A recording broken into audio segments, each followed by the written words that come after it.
Et voilà, ça y est, j'espère que vous avez bien mangé. On se retrouve cet après-midi pour une leçon de MC qui est très importante, je pense. Voilà.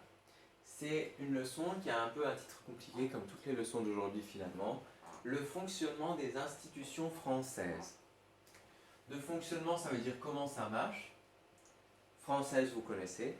Et les institutions. Qu'est-ce que c'est qu'une institution? On va le découvrir aujourd'hui.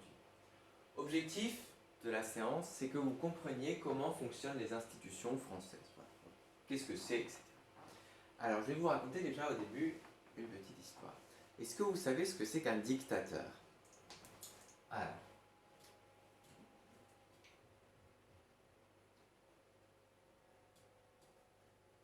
pour la petite histoire, un dictateur, le mot dictateur remonte déjà à l'époque des Romains, dictatores.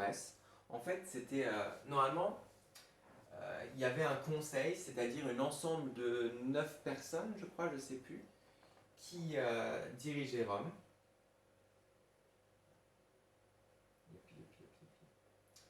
Etc. Enfin, 9, j'arrive, c'est un peu long à dessiner. 9 personnes qui dirigeaient Rome. Et voilà. Mais quand ça allait pas, quand c'était vraiment le bazar à Rome, etc., il y avait une personne qui avait le droit d'être dictatoresse pendant 6 mois. Et c'est tout. 6 mois et c'est tout. Du coup, c'est-à-dire que finalement, quand ça allait vraiment pas, qu'ils avançaient pas, que s'ils avaient besoin de, ça allait pas assez vite, etc., ils avaient le droit de nommer un dictatoresse, c'est-à-dire une personne qui avait tous les pouvoirs en fait à Rome pendant 6 mois. Mais le souci c'est que rapidement, il y a des gens qui voulaient plus de pouvoir, par exemple Sully, je crois, qui du coup ont un peu mis ça de côté les 6 mois et sont devenus dictatoresses pour toujours. C'est pour ça que Jules César d'ailleurs était aussi dictateur, voilà. Et qu'est-ce que ça pose comme problème justement qu'une personne a tous les droits? Bah déjà, ça pose comme problème déjà que s'il est fou ou s'il décide de faire n'importe quoi, parce que des fois, une personne ne peut pas être, je pense, assez intelligente pour pouvoir tout gérer, tout, etc., etc., etc. Du coup, ça peut conduire à des mauvaises décisions. Voilà. Du coup, un dictateur, c'est quelqu'un qui réussit à qui a ces trois pouvoirs. Un, le pouvoir législatif, c'est-à-dire qu'il a le droit de faire la loi. Il fait des lois tout seul, voilà. Deux, il a le pouvoir exécutif, c'est-à-dire il a le pouvoir de faire appliquer ses lois. C'est comme la police. Il a le droit de commander la police, de dire bon, là il y a des gens qui ne respectent pas la loi, on va aller les punir, etc., etc., etc. Et enfin, il a le pouvoir judiciaire, c'est-à-dire il peut juger quelqu'un lui-même, lui mettre une amende, l'emprisonner, etc., etc., etc. Et si une personne ou un petit groupe de gens ou une personne a tous ces pouvoirs, ça s'appelle un dictateur. Voilà. Et souvent, les dictateurs, c'est pas un terme sympa. Parce que malheureusement, il y a beaucoup de dictateurs qui ont fait des bêtises. Voilà, vous en doutez. Je vais par exemple vous parler de Hitler. Vous connaissez, je vous en ai déjà un petit peu parlé peut-être en début de l'année. Pas les enfants de Madame Roth, c'est vrai, de Madame Rebeck. Voilà, Hitler qui a commandé, parce qu'il était raciste et il n'aimait pas les juifs, etc., et les tziganes et tout, etc. Du coup, il a ordonné le meurtre de plusieurs millions de juifs. Et vu que c'était dictateur, c'était lui qui décidait, tout le monde n'avait pas le choix. Vu que c'était lui qui avait tous les pouvoirs, il a fait. Et du coup, c'était horrible parce qu'il y a des milliers de personnes du coup, qui ont été tuées parce qu'ils n'avaient rien fait, ils étaient juste juifs. Voilà. Et il y a aussi un dictateur en ce moment qu'on connaît, c'est Kim Jong-un, voilà. Et voilà, bref.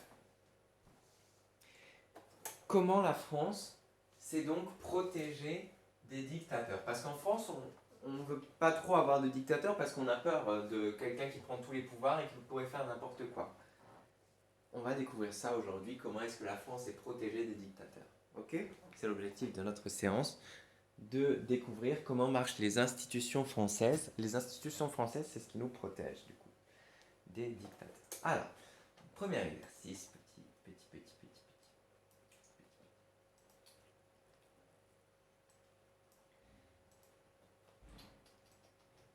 Ok. Vous avez un petit texte. je vais vous demander de lire et de répondre à ces questions.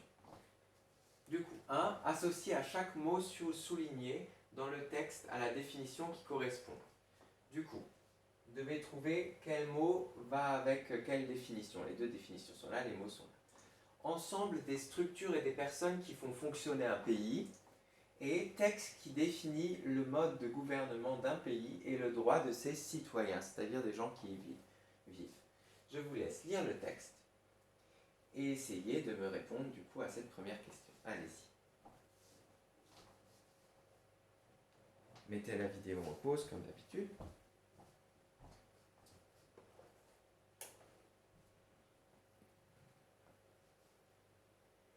Allez, on y va, c'est parti. Vous avez réussi à trouver? Ok. Faites ça au brouillon ou je vous donnerai la feuille. Alors, ensemble des structures et des personnes qui font fonctionner un pays, c'est les institutions.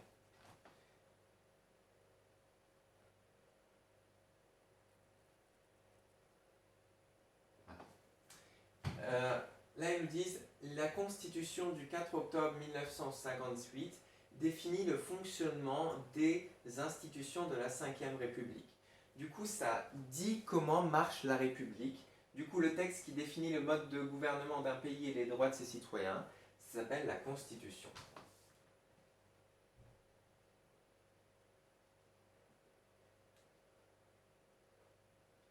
En gros, les institutions, c'est ce qui va faire que le pays marche, que justement on soit protégé, qu'en même temps on puisse avancer, etc., les institutions.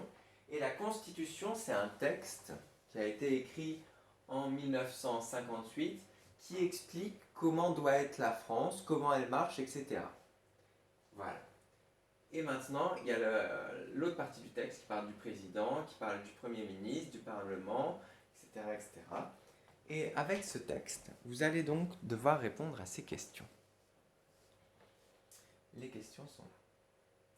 Essayez de trouver qui dirige le pays, le gouvernement, pardon, qui propose et vote les lois, qui dirige la politique du pays et qui promulgue les lois et dirige les armées. Promulgue les lois, ça veut dire qu'il applique les lois, qu'il les déclare. Voilà. Je vous laisse trouver ça avec ce texte-là.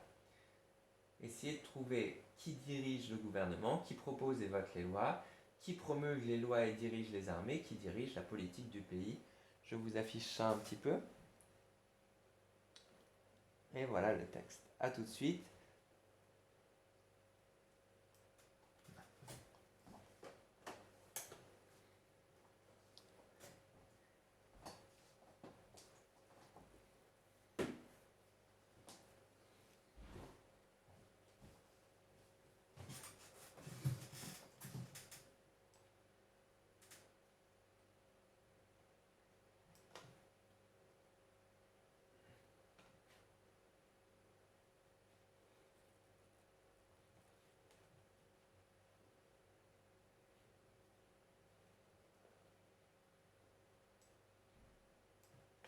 Allez, on y va, c'est parti. On prend la correction. Alors, déjà, on va essayer de trouver qui promulgue les lois et dirige les armées. Ok? Qui promulgue les lois et dirige les armées. Bon, on arrive. Stouk. Alors, le président de la République est le chef de l'État. Il est élu pour 5 ans au suffrage universel direct. On va voir ce que c'est peut-être après un petit peu. Il nomme le Premier ministre et les ministres. Ils forment le gouvernement tous ensemble. Tous ensemble, ça veut dire que le président, les ministres, etc., ça forme le gouvernement. Voilà. Le président de la République promulgue les lois. C'est lui qui choisit du coup les lois. Enfin, c'est lui qui, comment dire, il propose des lois. C'est ça. Et il est le chef des armées. Du coup, là, on a ici. Est-ce que je peux écrire? Est-ce que je peux écrire? Est-ce que je peux écrire? Est-ce que je peux écrire? Oui. Ici, on a donc. Pourquoi est-ce qu'il m'écrit en si gros?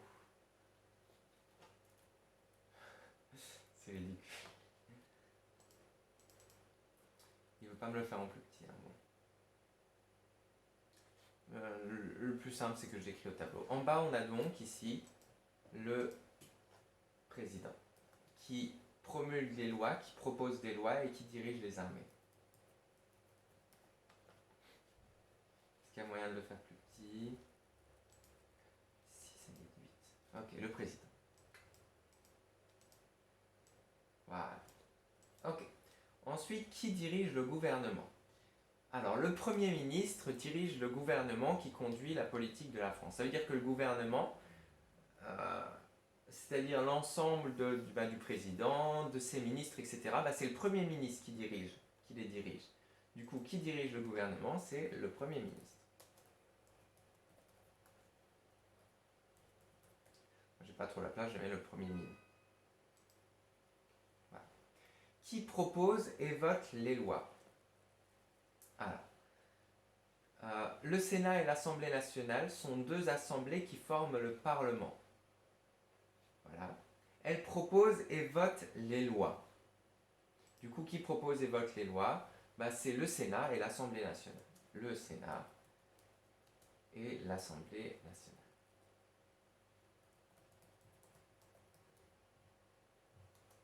L'Assemblée nationale.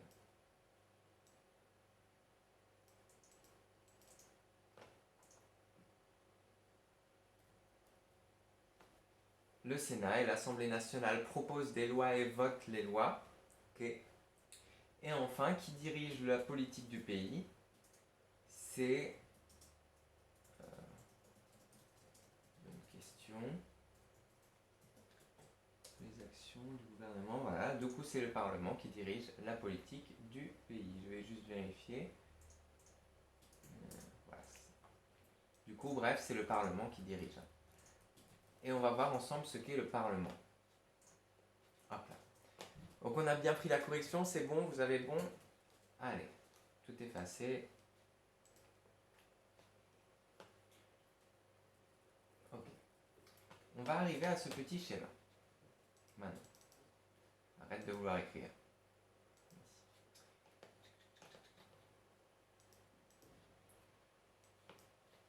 Et je vais vous en faire un. Du coup. Tout commence comme ça. On a du coup le gouvernement, du coup le président.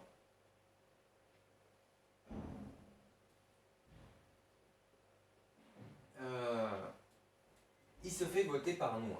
C'est par nous directement, les citoyens, qui élisent le président. Tada, il est élu. C'est parce que c'est direct, c'est les citoyens directement qui vont voter pour lui. C'est le suffrage universel direct. Le président, il choisit du coup qui sera au gouvernement. Du coup, il choisit son premier ministre, ses ministres, et toute ça, leur équipe là du président, les premiers ministres, première ministre, ça s'appelle le gouvernement. Le gouvernement.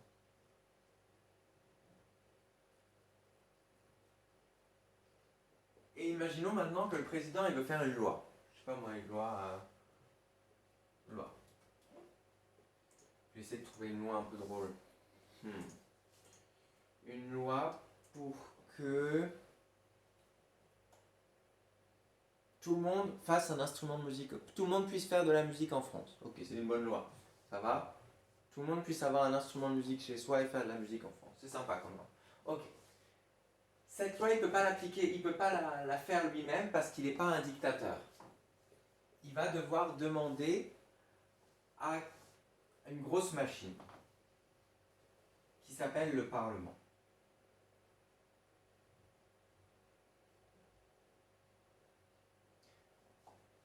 Sans ça, il ne peut pas faire sa loi, normalement. Enfin, il y a un seul moyen qu'il puisse la faire, on va en parler après, ça s'appelle le 49.3. Ok. Du coup, vous en avez entendu parler, je pense. Le Parlement, c'est deux choses. Il y a d'un côté un bâtiment qui s'appelle le Sénat. Et d'un autre côté, il y a un bâtiment qui s'appelle l'Assemblée nationale. C'est un nom compliqué. L'Assemblée nationale.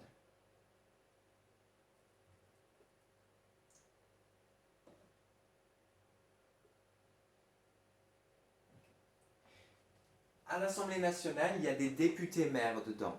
C'est des maires et qui en plus sont députés. Ils ont choisi, enfin ils ont été... Et du coup, c'est nous qui votons, citoyens. Ils vont aussi voter pour les gens qui sont à l'Assemblée nationale. C'est-à-dire les maires qui vont participer à voter oui ou non pour la loi. Là, il y a des maires dedans. Et ben, on vote pour eux. Ok. C'est aussi au suffrage universel direct. Du coup, c'est directement nous qui vont voter pour ces maires. Voilà. Et le Sénat, c'est un petit comité de personnes, je crois qu'ils sont au nombre de 50, je ne sais plus. Je vais voir. Et à l'intérieur du Sénat, il n'y a pas des députés maires, il y a des sénateurs.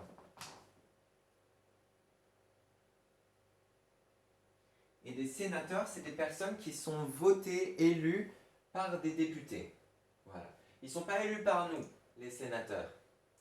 Ils sont élus par des députés. Bref, voilà.